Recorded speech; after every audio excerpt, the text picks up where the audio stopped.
सबसे पहले आप सभी को मेरी तरफ से नव वर्ष की हार्दिक शुभकामनाएं। और मैं अपना छोटा सा परिचय दे देता हूं। मेरा नाम रूपेश चंद्र विश्वकर्मा है। मैं रायबरेली से हूं और पेशे से शिक्षक हूं, राजनीति शास्त्र पढ़ाता हूं। मैं व्यवस्था परिवर्तन नाम से एक आंदोलन भी चला रहा हूं और इसी के संबंध में दो शब्द आपसे कहूंगा।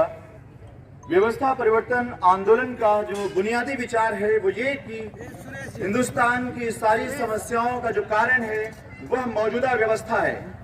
हिंदुस्तान की समस्याओं का कारण ना तो कोई जाति है, ना ही कोई धर्म है, ना ही कोई व्यक्ति विशेष है। सारी समस्याओं का कारण मौजूदा व्यवस्था है। मौजूदा व्यवस्था में कुछ विसंगतियां हैं और यदि उन विसंगतियों को दूर कर दिया जाए तो हिंदुस्तान की तमाम समस्याएं स्वतः समाप्त हो जाएंगी। और इन विसंगतियों के बारे में मैं यहाँ पर आप लोगों से संक्षेप में बात करूंगा। जो पहली विसंगति वो ये है कि हमारे यहाँ जिन सांसदों और विधायकों को कानून बनाने के लिए चुना जाता है वही मंत्री बनकर कानून को लागू करते हैं, जबकि लोकतंत्र की पहली शर्त है कानून बनाने की शक्ति, कानून लागू करने की शक्ति और न्याय करने की शक्ति। तीनों पावर अलग अलग संस्थाओं में होनी चाहिए। हमारे यहाँ लोकतंत्र की पहली शर्त पर हमारी व्यवस्था खरी नहीं उतरती है। विधायिका और कार्यपालिका के बीच पृथक्करण नहीं है, इसलिए इसे किया जाना चाहिए। और जिस दिन ये विधायिका और कार्यपालिका के बीच पृथक्करण हो जाएगा, हिंदुस्तान में वास्तविक लोकतंत्र की स्थापना हो जाएगी। और जो दूसरा बिंदु है वो ये कि हिंदुस्तान में जनता का शासन नहीं है, कानून का शासन नहीं है, हिंदुस्तान में अधिकारियों का शासन है और ये निरंकुश स्थायी अधिकारियों का शासन है। वास्तविकता यही है कि भारत में जनता के लिए जनता का जनता द्वारा शासन न होकर के अधिकारियों का अधिकारियों के लिए अधिकारियों द्वारा शासन है। ये जनतंत्र नहीं है, लोकतंत्र नहीं है, अधिकारी तंत्र है और इस अधिकारी तंत्र को समाप्त होना होगा हिंदुस्तान के हित में।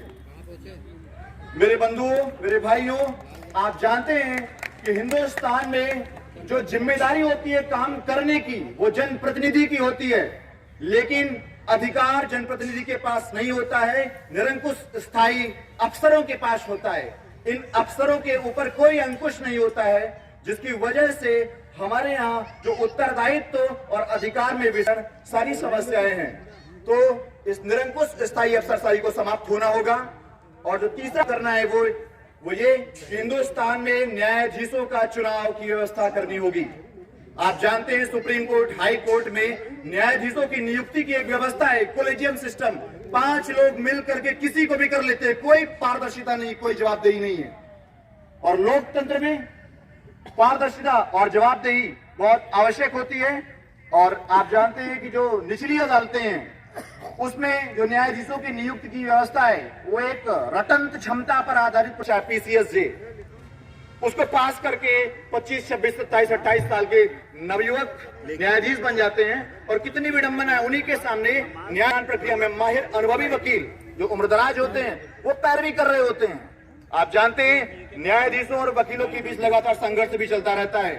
तो यदि न्यायाधीशों की इस नियुक्ति की प्रक्रिया को समाप्त करके न्यायाधीशों के चुनाव की व्यवस्था की जाए, और जब चुनाव की बात करते हैं तो एक प्रश्न निस्संदेह उत्पन्न हो जाता है कि हिंदुस्तान में जाति धर्म जैसे मसले पर चुनाव होते हैं, तो जाति और धर्म की विसंगतियों से दूर करने के लिए न्यायपालिका के चुनाव की एक प्रस्तावित प्रक्रिया है और वो ये कि प्रत्येक कोर्ट की बार काउंसिल अपने जजों का चुनाव स्वयं करे। बहुत सही, बहुत सही।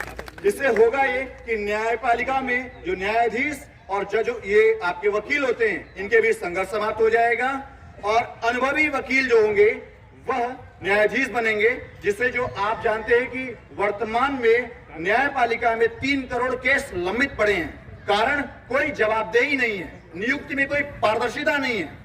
और एक बात आप सभी जानते हैं कि सरकार से वेतन पाने वाला व्यक्ति कभी न्याय नहीं कर सकता। और हमारे यहाँ निचली अदालतों में जो न्यायाधीश होते हैं उनको सरकार से ही वेतन प्राप्त किया जाता है, प्रदान किया जाता है। तो इस व्यवस्था को समाप्त करना होगा। और जो चौथा बिंदु है व्यवस्था परिवर्तन का वो ये कि शिक्षा का उद्देश्य जो हिंदुस्तान के जनमानस में बन गया है कि सरकारी नौकरी मात्र को प्राप्त करना, इसे समाप्त करना होगा। शिक्षा का उद्देश्य होना चाहिए इतिहासकार बनाना, अर्थशास्त्री बनाना, समाजशास्त्री बनाना, कूटनीतिज्ञ, भाषाविद, खिलाड़ी, तकनीक, खोज, आविष्कार आदि को पैदा करना होना चाहिए, न कि सिर्फ औपनिवेशिक सरकारी अधिकारी या बड़ा बाबू। तो मेरे दोस्तों, यही मैं व्यवस्था परिवर्तन पर अपने वक्तव्य को समाप्त करता हूं। आप लोगों ने बहुत धैर्यपूर्वक सुना, इसके लिए बहुत बहुत धन्यवाद। साधुवाद, नमस्कार। भाई रुपेश विश्वकर्मा जी, व्यवस्था परिवर्तन प्रमुख समाज के बीच में अपना